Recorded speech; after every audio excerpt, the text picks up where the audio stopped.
Aku dan Bowo memang suka mendaki, jadi kami cukup tahulah medan-medan yang akan kita lewati. Tapi jujur saat itu kami tidak melakukan riset apapun tentang gunung yang akan kami daki itu.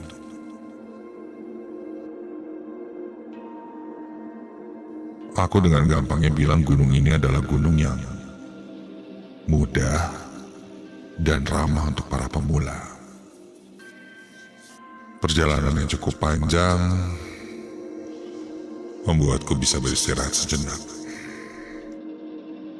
Hingga tak terasa jam 11 malam kami sampai di Majalengka.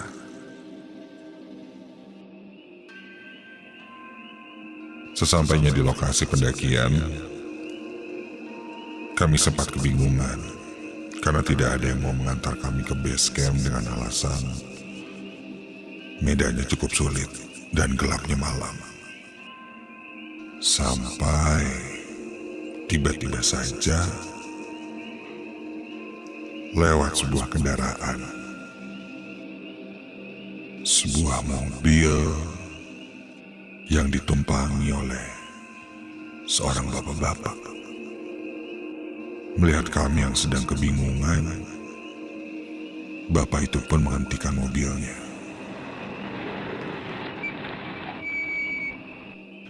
dan menawarkan tumpangan ke base camp. Balik ke base camp.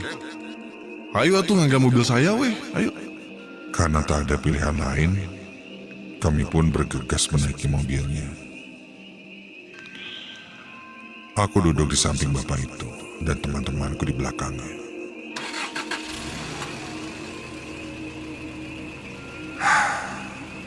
Sepertinya perjalanan kami dimudahkan.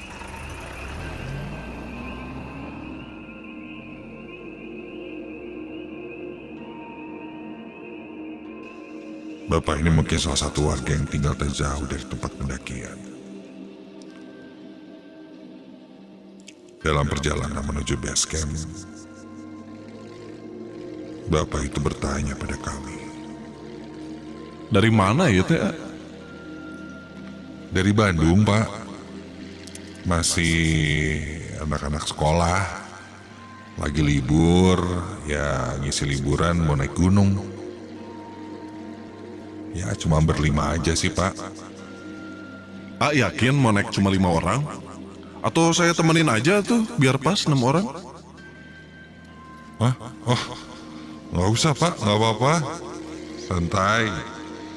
Saya mah udah biasa naik gunung sama teman saya. Yang lain sih masih baru, tapi ya bakalan seru lah kayaknya, Pak. Daripada ngerepotin. Aman, Pak. Entah kenapa bapak itu bertanya seperti itu. Ya, mungkin hanya basa-basi saja. Dengan jumlah ganjil berlima memang ada masalah ya kalau naik ke gunung itu. Tapi aku tidak berpikiran sejauh itu. Hingga sampailah kami di base camp.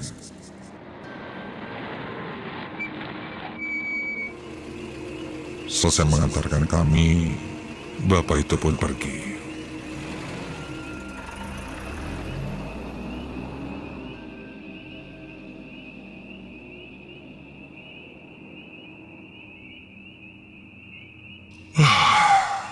Tadinya kami mau langsung mendaki. Tapi karena lelah dan sudah terlalu malam, kami memutuskan untuk beristirahat dulu.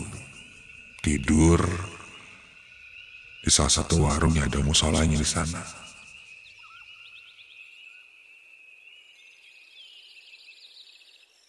Malam pun berlalu. Paginya kami pun langsung memulai pendakian. Aku sebagai leader di depan, Safa, Isal, dan Dimas di tengah, dan Bowo sebagai sweeper yang ada di belakang. Cuaca saat itu cerah, membuat kami bersemangat mendaki. Saking semangatnya Safa sampai menyusulku berjalan jauh di depanku. Pos demi pos kami lalui dengan lancar. Sampai di pos 3, kami istirahat sejenak. Safa tak sabar ingin cepat sampai di puncak. Saf, sabar dulu. Santai aja, puncak masih panjang, sejauh. Tenaganya dirit-irit. Nanti capek di tengah perjalanan, repot. Setelah cukup beristirahat, kami lanjutkan perjalanan ke pos 4.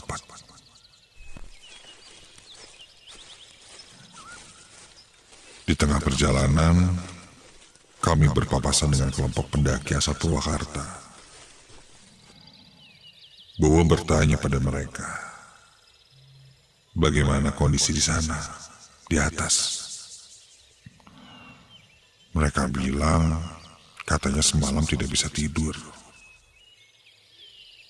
Karena ada gangguan. Sambil mematikan jari. Maksudnya gangguan yang aneh-aneh. Gangguan gaib. Teman-temanku yang baru saja naik gunung mulai terlihat panik. Tenang aja, nggak akan ada apa-apa. Intinya jangan ngelamun, banyakin doa, jangan sompral. Satu lagi, banyakin minum, haus. Tapi diri-diri juga, takut susah air di atas. Ya, lanjut lagi.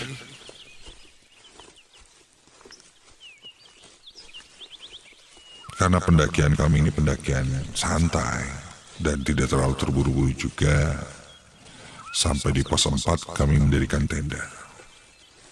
Karena aku lihat Safa sudah kehabisan tenaga, cewek satu-satunya. Kami memutuskan untuk bermalam di tenda di pos 4. Setelah mendirikan tenda, kami mengobrol. Tiba-tiba Safa memanggilku. Dia berbisik padaku bahwa dia tiba-tiba menstruasi.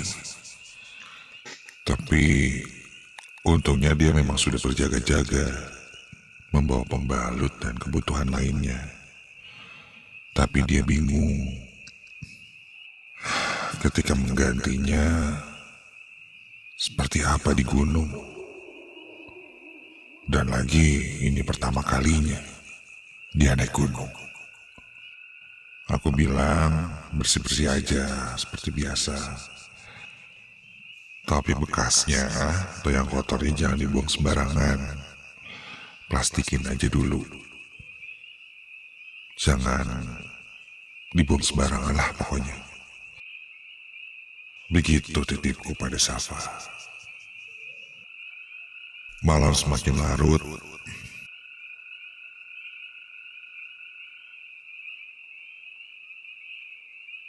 Beberapa temanku menyiapkan makan malam di luar tenda. Udaranya tidak terlalu dingin, sejuk. Jarak kami memasak dengan tenda cukup jauh. Saat itu kulihat jam 8 malam. Semuanya sibuk memasak kecuali Safa. Tingkahnya agak aneh. Dia memanggil namaku sambil tersenyum lebar. Nah, apa nih Safa? Bukannya bantuin malah ngeliatin. Begitu pikirku. Hingga kami selesai makan, dia tidak berhenti tersenyum melihatku. Begitu terus sambil terus memanggil namaku. Dan yang lebih heran lagi, Isal, Dimas, dan Bowo seperti membiarkan saja.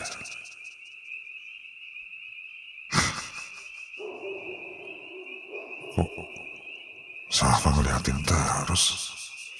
Apa sih dia? Ada perasaan-perasaan aneh sih. Jangan-jangan... Udahlah.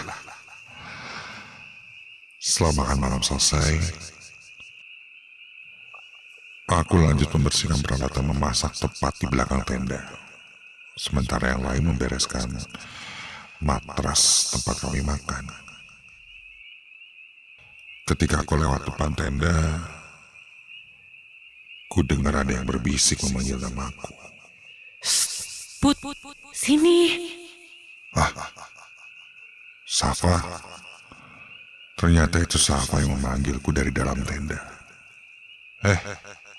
Saf. Lo udah di tenda lagi? Jangan langsung tidur.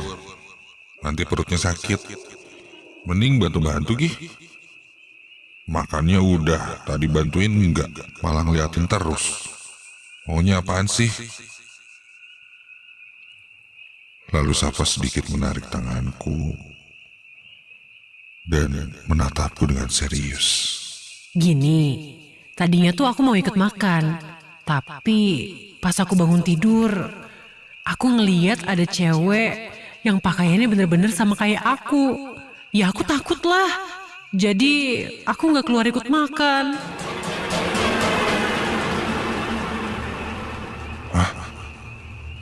Jadi dari tadi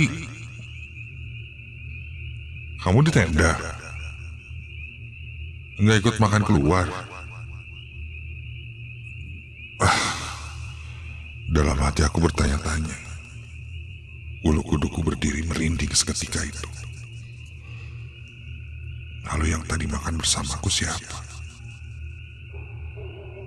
Aku tidak lanjut bercerita pada Safa apa yang aku lihat.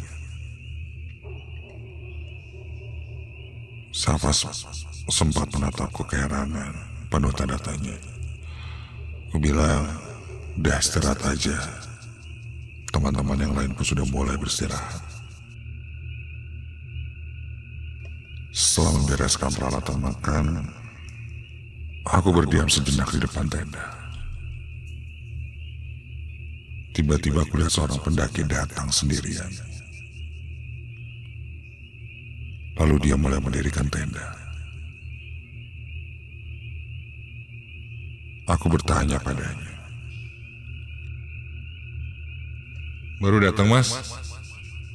Masnya dari mana? Ia bilang dari Bandung. Karena merasa satu daerah, kami pun mengobrol cukup banyak. Aku pun membantunya mendirikan tenda. Setelah itu kami mengobrol, dan tak terasa sudah jam 11 malam. Sepertinya dari obrolannya, dia cukup senior dalam urusan pendakian. Bahkan dia menawarkan bantuan kalau ada apa-apa mampir ke tendanya. Dia pun berkata asalnya dari Jatinangor. Setelah cukup berkenalannya, aku pun pamit kembali ke tendaku. Kunyalakan alarm jam 3 pagi untuk mengantisipasi keterlambatan untuk naik ke puncak dan melihat matahari terbit. Saat itu aku mulai terlelap. Alarm pun berbunyi, aku mulai terbangun. Keluar dari tenda, kulihat yang lain masih tertidur di tendanya masing-masing. Belum ada yang keluar satupun. Kulihat tenda orang Jatinangor itu masih menyala. Sepertinya dia belum tidur. Aku pun mendekati tendanya, sekalian meminta air minum.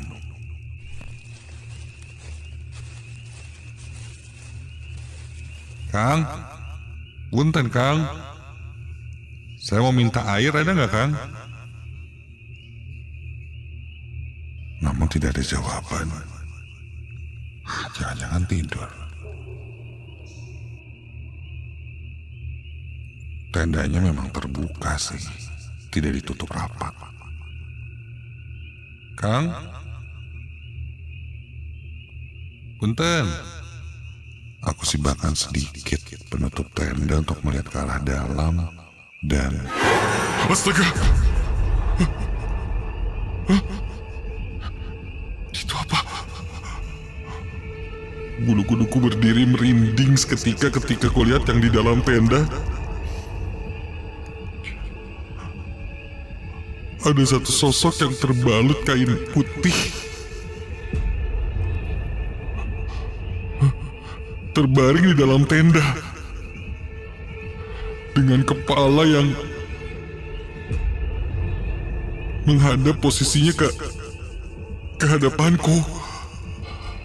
Mengeluarkan bau amis. Di dalam tenda itu ada pocong.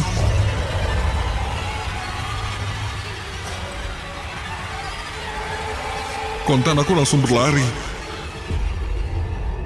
Masuk ke tenda. Dari sana aku mulai membangunkan teman-temanku yang lain tanpa bercerita apa yang kulihat tadi. Tanpa melihat lagi ke arah tenda itu, aku pun mengajak teman-temanku bergegas untuk melanjutkan pendakian menuju puncak.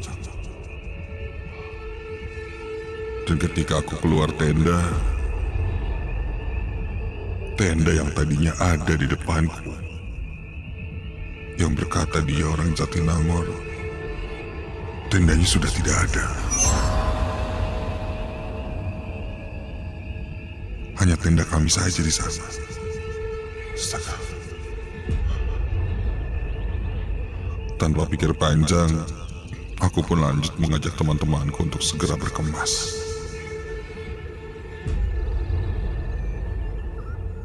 Kami kembali mendaki.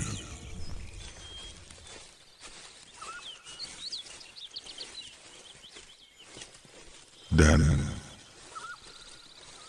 ketika summit, perjalanan terasa cukup lancar. Hingga kami pun sampai di puncak dan bisa melihat matahari terbit. Kulihat teman-temanku yang baru pertama kali naik gunung terlihat senang.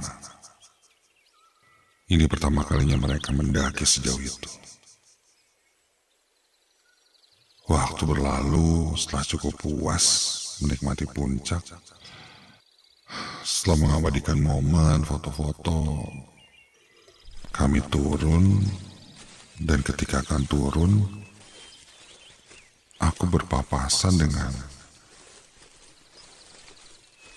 pendaki yang semalam kulihat. Iya, pendaki orang Jatinangor itu. Aku cukup kaget melihatnya. Tapi aku beranikan diri bertanya pada pendaki itu. Kang, Akang malam ngecamp deket tenda saya kan? Kita ngobrol terus saya juga bantuin Akang bangun tenda kan? Di pos 4. Orang itu nampak keheranan. Dia bilang tidak bermalam di sana dan bahkan baru pertama kali bertemu denganku. Pikiranku mulai kacau, mulai berpikir yang aneh-aneh. Namun aku tidak mau menceritakan kepada teman-temanku, masih merahasiakannya. Kami pun turun perlahan demi perlahan. Sampai di pos 4 lagi. Ketika aku tengok ke belakang, loh, teman-temanku yang lain mana? Aku tidak melihat teman-temanku yang lain. Dimas, Isal, dan Bowo tidak ada di rombongan. Hanya ada aku dan Safa. Perasaan tadi kita jalan bareng, kok nggak ada? Aku lumayan panik saat itu. Namun aku tidak mau menunjukkannya depan Safa yang mungkin akan membuatnya dia lebih panik.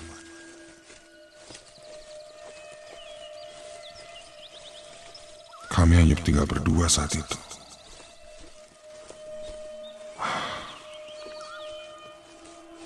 Menunggu pun sepertinya akan lama. Aku pun lanjut berjalan saja. Kalau ia pun nanti kita akan bertemu di bawah. Pos demi pos aku lewati bersama Safa dan sampai di pos 2. Barulah aku melihat Dimas, Isal, dan Bowo yang menungguku dan Safa. Loh, oh kalian duluan? Bukannya tadi ada di belakang kita ya? Lalu Bowo pun bilang, enggak. Bowo bilang, aku tadi berjalan sangat cepat hingga meninggalkan mereka. Bahkan mereka sudah memanggilku berteriak-teriak. Tapi aku malah terus saja berjalan. Sampai akhirnya mereka sampai di pos 2. Bowo justru berkata kenapa aku bisa tertinggal. Dia juga menambahkan kalau di pos 4 ada tim ranger yang menyuruh kami untuk segera turun. Karena ada satu kelompok yang nyasar di pendakian dan perlu dicari. Kami cukup berdebat saat itu, tapi tidak pernah ada jawabannya. Sudahlah, lebih baik kita turun sebelum maghrib. Namun perjalanan kami terhambat akibat cuaca yang buruk. Hingga maghrib pun, kami masih berada di gunung.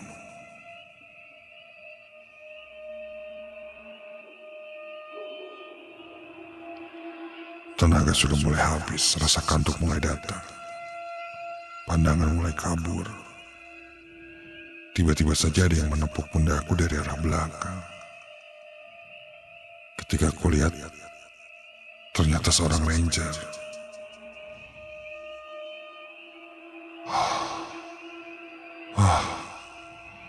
Untunglah, kupastikan lagi dengan mengusap mataku. Dan ketika aku tengok lagi, astaga! Bukan, itu bukan ranger tapi berdiri dengan jelas sosok pocong di belakangku. Dengan kondisi panik, aku langsung berdiri dan langsung mengajak teman-temanku untuk lanjutkan perjalanan. Yuk turun yuk, yuk turun. Mereka pun langsung mengikut-ikut turun. Kupaksakan kondisi fisikku yang memang sudah lelah saat itu untuk terus berjalan hingga akhirnya kami pun sampai di bawah, di base camp. Jam 8 malam kami baru tiba di base camp.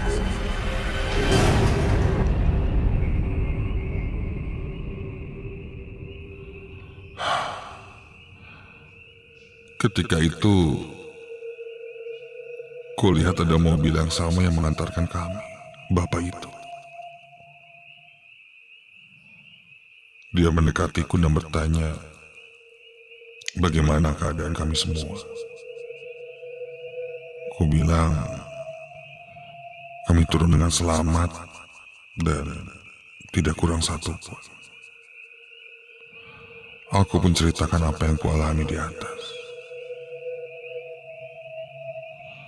Bapak itu berpesan, lain kali jika ingin melakukan pendakian, jumlah orang yang jangan ganjil. Bapak itu makanya sempat menawarkan untuk ikut pendakian. Konon katanya jika kita melakukan pendakian dengan jumlah ganjil, akan rentan mengundang sosok-sosok tak kasat mata yang berada di atas untuk mengganggu. Ditambah kondisi Safa yang sedang haid, itu sangat mengundang mereka untuk datang. Mendengar itu aku hanya bisa terdiam. Namun selama aku mendaki, pertama kalinya aku mengalami kejadian seseram ini.